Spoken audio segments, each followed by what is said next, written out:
Good morning दोस्तों अभी पिछले लेक्चर में हमने इवन एलिमिनेशन रिएक्शन की मैकेनिज्म को डिस्कस किया था। अब हम थोड़ा सा और आगे बढ़ते हुए डिस्कस कुछ और बातों पर रोशनी डालेंगे, डिस्कस करेंगे। दोस्तों, इवन एलिमिनेशन रिएक्शन की जो रेट ऑफ रिएक्शन है वो किस पर डिपेंड करती है? जो rate of even elimination reaction है वो डायरेक्टली प्रोपोर्शनल होती है ability of the leaving group to leave from the alkyl halide group, that is RX group. जितना ज़्यादा हमारा लिविंग ग्रुप की एबिलिटी होगी लिविंग आरएक्स जो अल्काइल हैलाइड है मोलिक्यूल उसमें से रिमूव होने के लिए, एलिमिनेट होने के लिए, उतना ही ज़्यादा हमारा rate of even elimination reaction fast होगी। इसमें जो एग्जांपल जो ग्रुप्स हैं किसकी एबिलिटी सबसे तेज़ है, इसमें आयोडीन जो है बहुत जल्दी ही एलिमिनेट हो सकता है, then bromine and then chlorine. इसका मतलब हुआ कि क्लोरीन की एबिलिटी जो है बहुत स्लो है, तो इसीलिए जहाँ जिस अल्काइल हैलाइड में क्लोरीन लगा होगा तो वहाँ पर इवन एलिमिनेशन रिएक्शन बहुत फास्ट नहीं होगी, वो स्लोली होगा, बट इवन एलिमिनेशन रिएक्शन होगी वहाँ पर।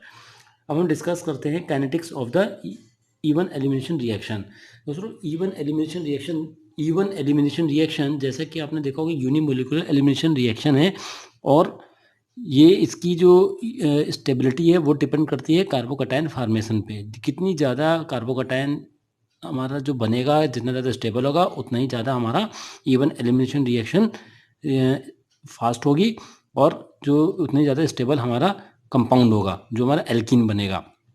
तो इसमें क्या है कि stability of the more substituted alkene, ये जो दूसरे कंपाउंड बनेगा जो लेस सब्स्टिट्यूटेड एल्कीन होगा उससे ज़्यादा होगा, ठीक है, क्योंकि इसके पास एक जो कार्बोकटायन ट्रांजिशन स्टेट है वो एक स्टेबल स्टेट है, ठीक है, और उसी स्टेबल स्टेट से डीप्रोटोनेशन होगा, और डीप्रोटोनेशन के तहत डीप्रोटोनेशन होने के बाद दो प्रोडक्ट हमें मिलेगा, जो कि एक मोर सब्स्टिट्यूटेड एल्कीन होगा और एक लेस सब्स्टिट्यूटेड एल्कीन होगा, ठीक है।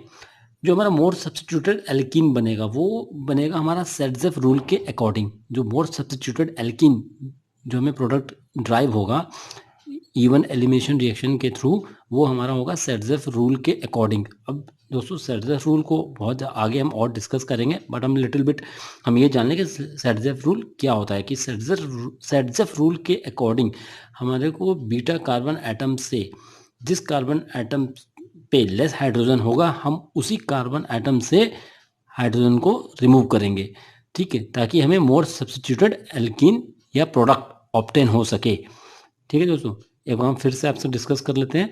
सेडजेफ रूल ये कहता है कि हमें हाइड्रोजन या प्रोटॉन उस कार्बन एटम से रिमूव करना है जिस कार्बन एटम पे ऑलरेडी पहले से ही कम हाइड्रोजन एटम अटैच्ड हैं, जो कि वो बीटा कार्बन एटम होना चाहिए, ठीक है। अब दोस्तों, अभी हम थोड़ा सा और आगे डिस्कस करेंगे इसकी के लिए जो काइनेटिक्स का ग्राफ है, ठीक है दोस्तों। ये जो ग्राफ आप देख रहे हैं ये जो क्लोरोब्यूटेन का है, इसमें इवन एलिमिनेशन रिएक्शन को शो किया गया है, और इसमें जब हमारा कार्बोकटायन फार्मेशन हो रहा है तो आप इसमें एक देख रहे होंगे कि एक जो बीच में आपको शो हो रहा है एक कार्बोकटायन इंटरमीडिएट बना हुआ है, जिसके बाद हमें दो तरह के प्रोडक्ट मिल रहे हैं, ठीक है। एक हमारा प्रोडक्ट जो मिल रहा है मोर स्टेबल है, मोर सब्स्टिट्यूटेड है, और मोर क्राउडेड है। मोर क्राउडेड है इसका मतलब ये हो गया कि वो कार्बन एटम जिससे सबसे ज़्यादा सब्स्टिट्यूट अटैच्ड हैं। और दूसरा हमारा प्रोडक्ट है जो हमें 20% अमाउंट में कॉन्सेंट्रेशन में डिराइव हुआ, वो हमारा सबसे लेस स्टेबल, लेस सब्स्टिट्यूटेड और लेस क्राउडेड एल्कीन प्रोडक्ट है, ठीक है। जैसे कि आप देख रहे हैं कि इसकी जो रेट है, rate is directly proportional to K R L जी।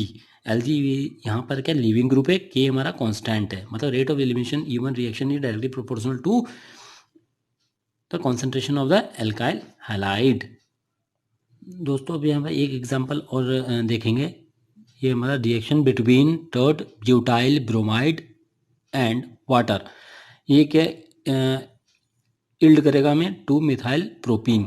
ये हमारा फर्स्ट ऑर्डर एलिमिनेशन रिएक्शन होगा, और as rate of reaction depends only on the concentration of the alkyl halide.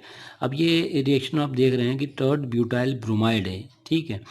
ये वाटर के साथ, वाटर चूँकि यहाँ पर as a weak base behave कर रहा है, क्योंकि हमें इवन एलिमिनेशन रिएक्शन में या तो बेस की रिक्वायरमेंट नहीं है या तो हमें वीक बेस चाहिए बट टेम्परेचर हाई होना चाहिए, क्योंकि ये एक एंडोथर्मिक रिएक्शन है।